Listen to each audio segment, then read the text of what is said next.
Hello friend, তোমরা সবাই কেমন আছো? আমি ও আমার ফ্যামিলি সবাই ভালো আছি। আজকে আমি তোমাদের সঙ্গে একটি কেকের ভিডিও শেয়ার করব। আজকে আমি বানানা কেক বানাচ্ছি। প্রথমে বানানাকে ভালোভাবে স্ম্যাশ করলাম, তারপর ডিম দিয়ে ভালো করে ফাটিয়ে নিলাম। একটা স্মুথ টেক্সচার চলে আসবে। তোমরা দেখতেই পাচ্ছ আমি এটা কাঁটা চামচ দিয়ে স্ম্যাশ করছি। ভালোভাবে স্ম্যাশ করতে হবে।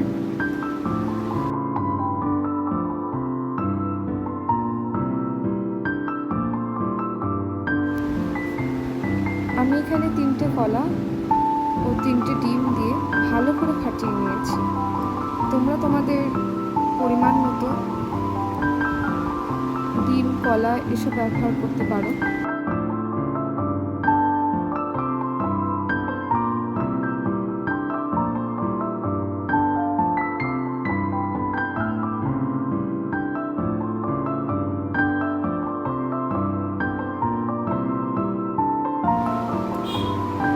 স্মুথ টেক্সচার চলে আসলে তারপর এক বাটি তেল দিয়ে আরো ভালো করে মিক্স করতে হবে।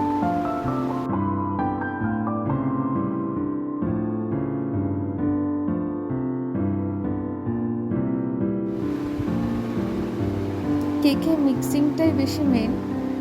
যত ভালো মিক্সড হবে তত কেকটা স্পঞ্জি টাইপ হবে।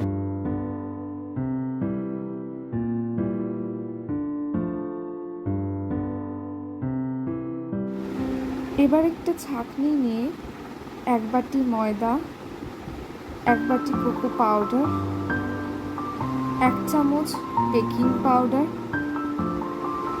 হাফ চামচ বেকিং সোডা দিয়ে ভালো করে মিক্স করব।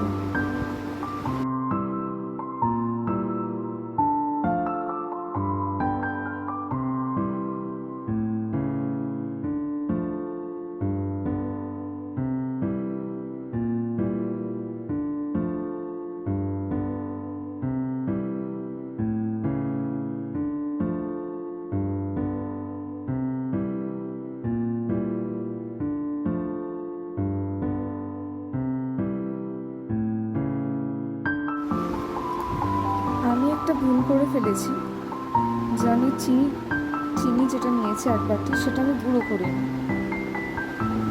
আর 1 বাটি দুধ দিয়ে ভালো করে মিক্স করছি। তোমরা অবশ্যই চিনিটাকে গুঁড়ো করে নেবে, এতে কেকের ফ্লেভারটা আরও ভালো হবে।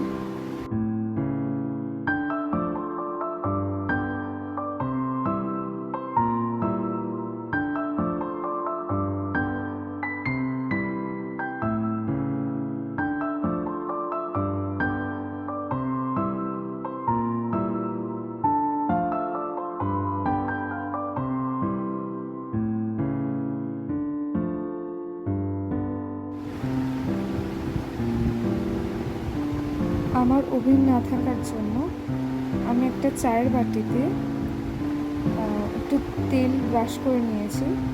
আমি এখানে সাদা তেল ব্যবহার করেছি। তারপর আমি কেকের এই মিক্সচারটা দিয়েছি।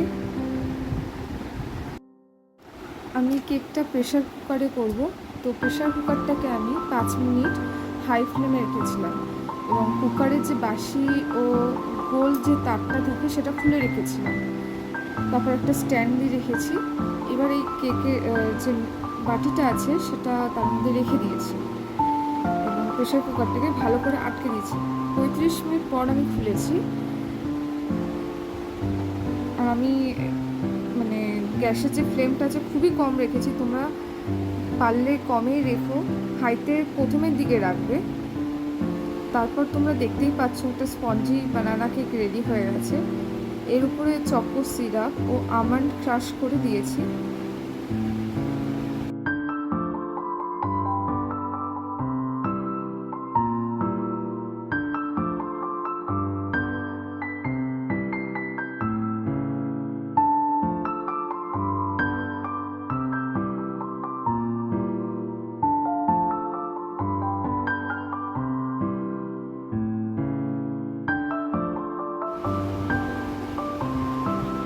যদি তোমাদের ভিডিওটি ভালো লেগে থাকে অবশ্যই লাইক, সাবস্ক্রাইব ও কমেন্ট করতে ভুলো না।